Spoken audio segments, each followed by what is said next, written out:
Hello, everybody.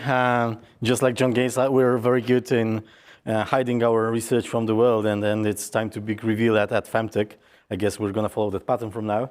And I would like to share the biggest by any objective mean project we've ever done at ITB in my group, which we are very proud of. We're somewhere in the middle of the project. We've made the facility operational, the corridor that we're going to use to explore the world of smoke controlling corridors.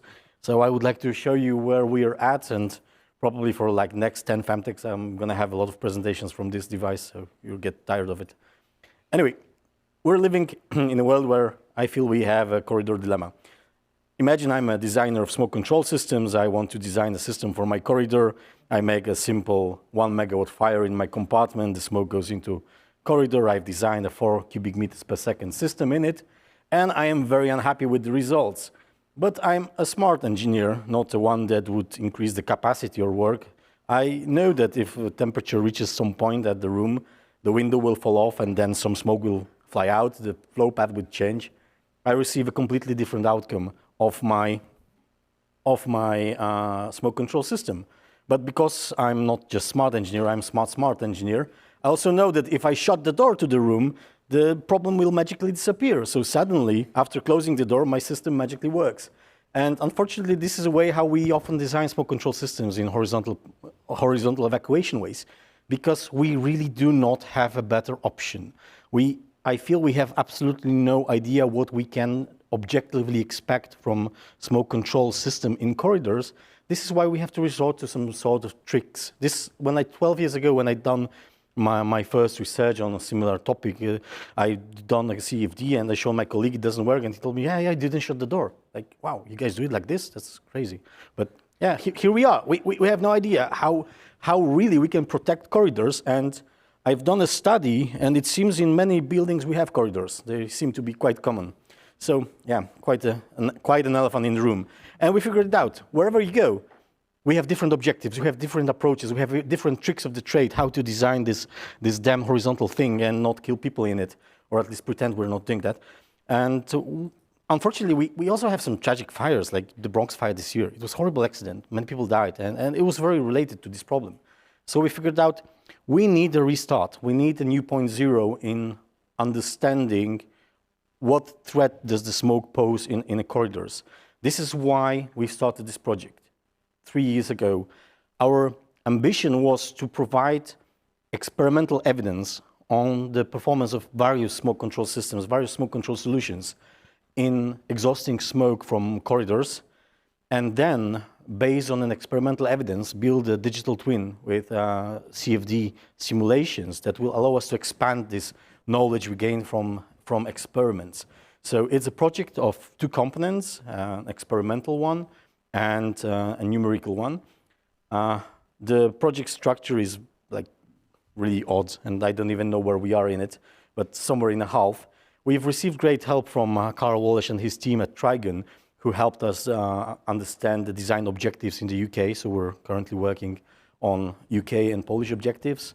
We had to ask the colleagues for UK, because if you work on UK objectives, it's like obvious and international, but Polish are for some reason local. So we had to go abroad with that.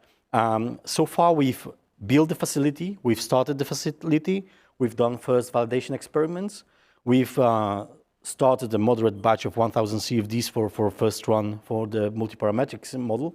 And today I would like to talk to you through how we actually do that. The facility is beautiful. It's 30-meter long, 3-meter tall, full-scale corridor, fireproofed, with 3 compartments that connect to it, and multiple types of systems. Actually, the facility is pretty complicated, and we have a whole talk dedicated on that by Dr Krajewski, the leader of this project. It's going to happen on Wednesday, the last talk of the conference, so you're very welcome to join that one, to learn about the capabilities of this research facility and what can be truly tested in it, because we're also looking for collaborators, looking for people who would like to share their context, their problems, and maybe we can together find some solutions. I'm more into the numerical part of this experiment. So the digital twin is literally, it's an FDS simulation, but a simulation that model for it builds in a way on its own based on the list of variables that I input into my preprocessor. So it's something like a procedurally generated CFD model. I will talk about that in a minute in more detail. So far we've run, I think, 13 full-scale experiments in the corridor, already creating a huge bath of results that were used to validate our first preliminary simulations. Here are some results. These are all temperature plots plotted in different thermocouple trees of this corridor facility at different fires. So far, what we observe with our validation results is that it's like the first try FDS. We just set it out of the box, didn't play with much of it. For low power fires, we get amazing results in terms of how experiment aligns with the simulation, or how simulation aligns with the experiment. The further we go with the power, the more discrepancy we have, and it's something that we have to look for. We also had one fun experiment where we had significant wind in the facility, and we had this very, very bumpy experimental result versus a perfectly flat FDS simulation as expected, and this is an inspiration for another branch of the study that we will pursue in the future. Then we tried to have fires that grow and decay to see how our model goes against something that changes in time. On the animation, the red means experiment was hotter, the blue means the CFD was hotter, and we consistently get the experiment much higher than the simulations at larger powers. I have some guesses why is that. I guess we have to play with relative fraction of the fire, or maybe subtleties. There are some things we need to pursue to make this better. I'm pretty sure we can get this much more aligned. But for a first try, first shot with a very simple model, we were quite happy with this approach. When we moved the fire to the end of the compartment, so now the fire is not in the middle, but on the very back of the compartment, the alignment was significantly better. Still some discrepancies, especially in the hot layer zone. Yeah, as I said, we are working on it to get it under control, and so far I'm pleased with the very first attempts in validating. For the last experiments, we've also used a version that you just seen with the fire at the back of the room, but here we started to use our mechanical extraction system. So we have oh sorry, not the button. We have inlet. This flashlight doesn't work. Okay, we have the inlet on the left end of the compartment, exhaust at the right-hand side of the compartment, and as we increase the capacity of the exhaust system, we get pretty nice alignment as an average temperature over various points of the thermocouple trees, and here are some videos that show it. We have large discrepancy at the flame, which I would assume is mostly related to the fact that we did not hit the golden with the location of the thermocouple tree in the FDS. If I moved it like 20 centimeters, I would probably be much better. So these are the things you also have to consider when running validation with experiments. However, we are also very pleased with how these results played out in a mechanically ventilated case. So far we have experimental facility. We've done some simulations. We can do multiparametric CFD. And this is something I like the most. So normally when you do CFD, you just pop geometry, your assumption models fires, you run, calculate, you post-process, and then sell it for great money to your client, hopefully. But for understanding such a complex case like fires and corridors, we had to go much beyond that. It's not something you can solve with 5 simulations. So if you consider the model itself, we have the characteristics of the corridor itself, the height, width, length, how big the facility is. In terms of exhausts, you have number of exhausts as a variable. You have the location of extraction points as a variable. You have the capacity of them as a variable. In terms of inlet, the same thing. How many, where, how big? Are they mechanical? Are they natural? So you run into combination of, let's say, 9 variables which can take multiple values. So you soon end with hundreds, if not thousands, of simulations. But these are only the geometrical constraints of your model. If you start adding the constraints of your scenarios, like where is the fire, how big is the fire, what are the parameters of the fire, what are the material parameters of what's burning, then systems like, are your doors open, close, when do they open, when do they close? Do you have a detection in your facility that triggers something? Do you have windows that may break? Finally, we go into more complicated things like extinguishing. We have sprinklers or not. Maybe we have water mist. Maybe we want to simulate firefighters incoming into that. Maybe we have external conditions, wind or positive pressure ventilation. There's so many scenarios that you could have for a simple corridor. It's mind-blowing. And because we expected that it's going to be so complicated, we've built a preprocessor that I just give zeros or ones to each of these variables, and the model will create itself.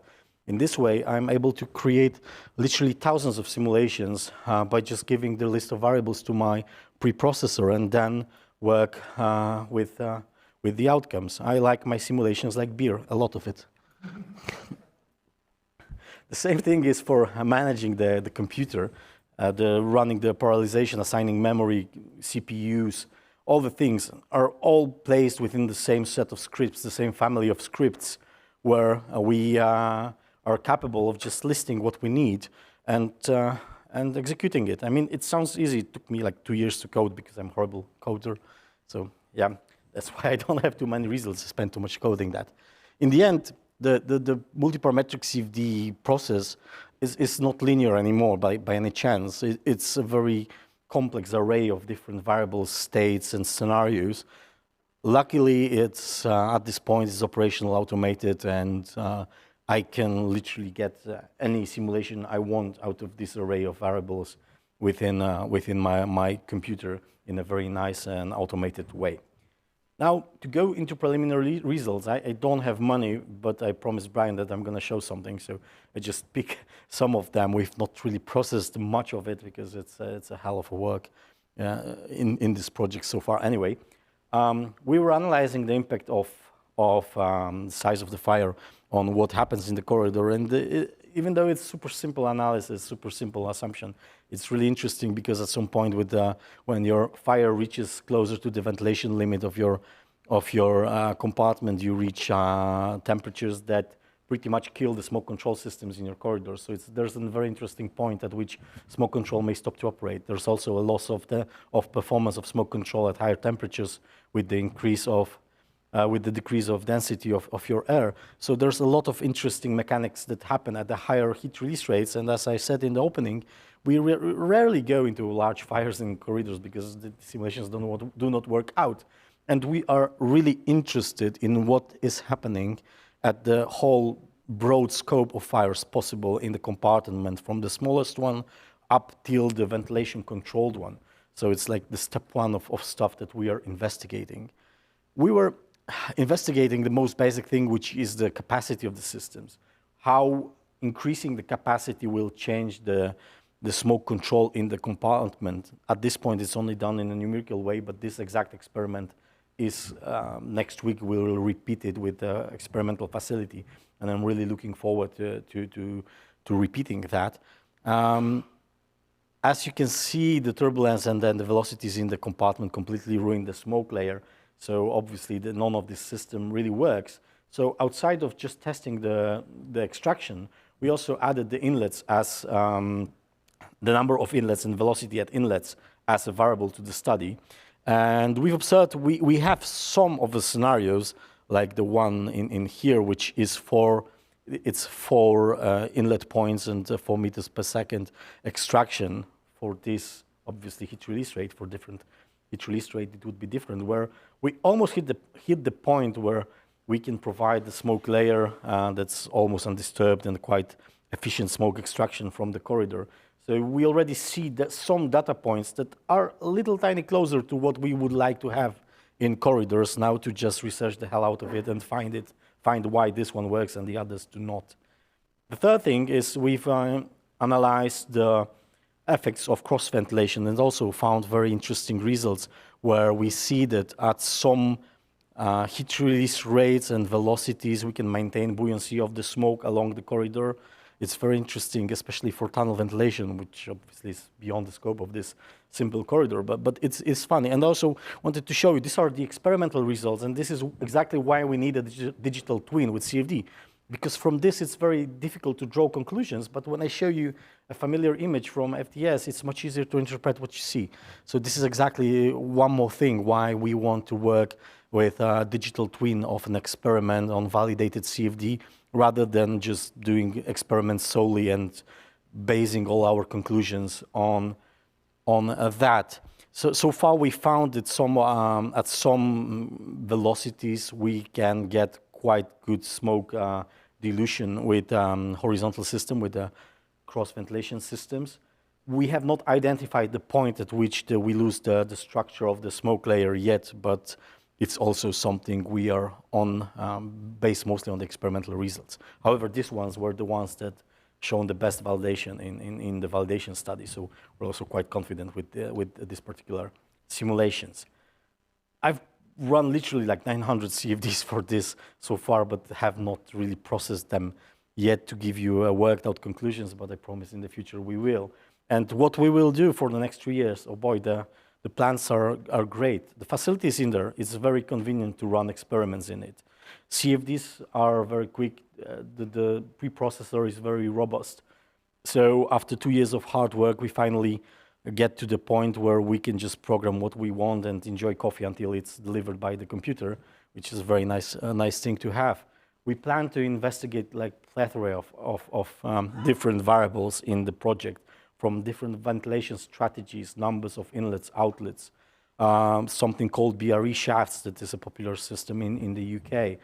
We want to check the corridor lengths and the possible dead-end lengths. I don't understand why in some countries 15 meters is safe and in others 30 would be the number, and why do they have divide by 5? It makes no sense. We want to find what distances are safe and what changes when you change the distance. We have a colleague who's a firefighter who's going to pursue PhD research in this facility, and he's gonna measure the firefighters' heat exposure and how water streams change the compartment fire dynamics in this corridor, which also is gonna happen quite soon. We have purchased extinguishing systems for the corridor, mist, sprinklers. We want to see how interaction of ventilation and sprinklers works, and to help build a risk-based idea on how safe corridors may be. Finally, as in this one simple case, we've observed such a profound impact of wind, because we're also wind engineers and that's what we're mostly known for. I really hope to use our knowledge in wind to build a wall of wind ventilator model that we could put outside of the experimental facility and create some onerous conditions on different parts of the building to see how exposure to wind can really change the conditions inside, because wind-driven fires are even harder than normal ones, and everything we find so far may be a little different when wind is a factor as well. So definitely a lot of stuff to research, a lot of stuff to do in this facility. Thankfully, it's operational and it's ready for all of it to happen for the next years. So yeah, thank you very much for listening to this talk. We have so far built a hell of a facility, done some experiments in it, and I don't have really meaningful conclusions, sorry. But it is looking very promising. We have found a really good way to study fire safety in horizontal escape routes to give us a new beginning for understanding the phenomena and building fire-safe infrastructure. Thank you very much. Excellent. Thank you. I have a few questions here coming in. Yep. What do you use as your fire/smoke source in the facility? It's a propane gas burner with mass flow control. It's like sand burner, porous medium through which we get the gas and it burns. And it's also something we need to study more because we observe like big differences in like smoke production, for example, when we have a larger fire in it. It's very, when we started, we hoped that the simple sand burner will just do the trick and it's gonna be the easiest source you can describe in FDS and experiment because we have full control in both. But it is not really 100% the case. This is also why I assume at higher heat release rates, we have bigger discrepancies in the validation studies. So, yeah. Okay, good. And do you have a project registered on ResearchGate? And is it possible to follow that for more results? Not really yet, but thanks for Thanks for asking. I'll do that when we come home. If you follow me on Twitter, or you'll hear about that in my podcast, we will definitely keep updating you guys as we move on. There's many steps on our way, and now it was the big work to build the preprocessors for CFD, to build the experimental facility, to arm it up. There's a whole talk about the facility itself, because it's really a really huge project, how to build a corridor that can allow you multiparametric analysis. So this biggest chunk of the work is done. Now we divide the research into manageable pieces, which we will investigate one at a time and try to publish as we go on. Okay, great, Yeah. thank you. Any questions in the room? Okay, hands. I'll start over here.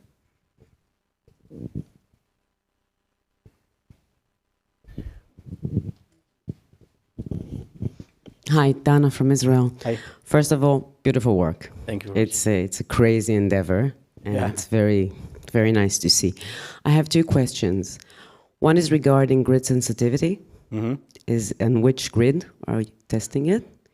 And the second one is regarding the location of the thermocouple inside the grids. Okay. Is it on the boundaries or inside the cells?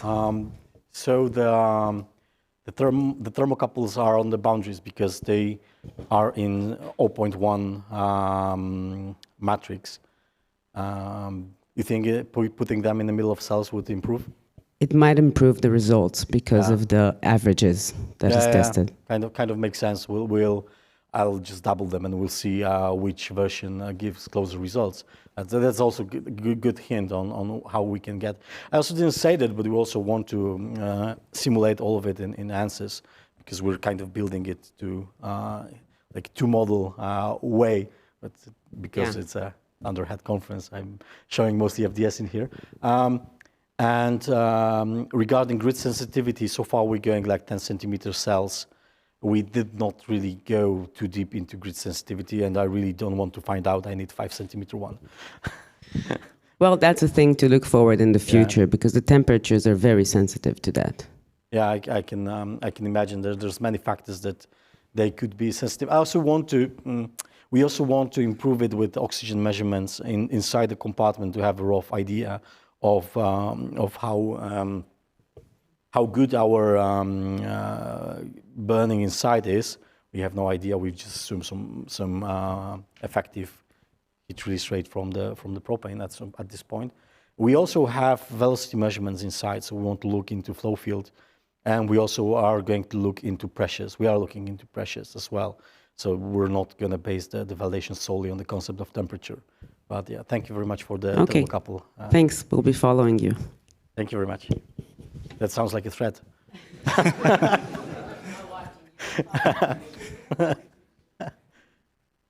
And then we'll just have this last question. Okay. Nils Johansson, Lund Nils. University. Thank you, Wojciech. Excellent presentation and really interesting project you have. I have so many questions. I saved some for the break, but Rest for the beer, good. so a couple of things. Now, when I saw the pictures, you had 3 compartments outside. That's an additional part of the project. You didn't say anything about them. Can you tell me something? The facility is like a corridor to which we have connected 3 compartments. So each of them is like fully fireproofed. It has automated doors that open, close at any given time. So because we also want to look at how the location of the fire would impact the results. And you also want to be able to shorten the corridor to like 10 meters, 15 meters, so we need the compartments spread around. But it's like three same compartments in which we can burn, so we can introduce some of the spatial effects, like where the fire is, how does that influence the fire. And in some of the simulations, we already done that. For the validation studies, we're so far placing the fire directly in the corridor, not in the compartments, because we wanted to first have a meaningful amount of results from that. And then it needs refurbishment after every major experimental series, so we divide them in chunks. But so far, just did the corridors, moving to compartments. Soon we just have to do the exhaust in corridor, and then we can move to compartments and test all 3 of them. So we can expect some exciting results from that as Yeah, well. absolutely. And another thing, you only show temperature measements here. Yeah. Did you measure anything else? Yeah, in the experiment, we also measure velocities in the ceiling jets. So I guess that's a very interesting, especially when you talk about corridors and I also was thinking about, comparing this against CFAS and the corridor model. For me, it's very exciting to look also how simple tools like Alpert's model would rank against what we measure, because I strongly believe in using the simplest tool that gives you the best results. I guess we share this opinion. Yeah. So also looking for that. So the velocity measurements are priceless. We're also, as I mentioned, measuring pressures.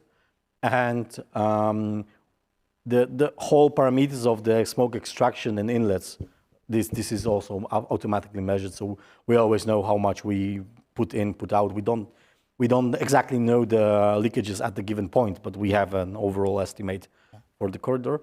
What else? We just ordered some heat flux measurement pieces, which we will use with the firefighter. That's going to be quite fun. And now, after this first batch of validation, I really want to put oxygen inside to have a really rough idea on the products outside of that. We're also thinking about just taking gas samples from it for like out of the experimental facility validation. Now you only use propane, but did you look at obscuration? No, we have not touched. We have not touched the visibility in this. We are working with one of the local manufacturers of optical smoke sensors. Maybe we can turn their optical sensor into more or less robust unit used for just approximation of visibility. I have a whole separate project on just visibility and repeating Gene's experiments in every possible way.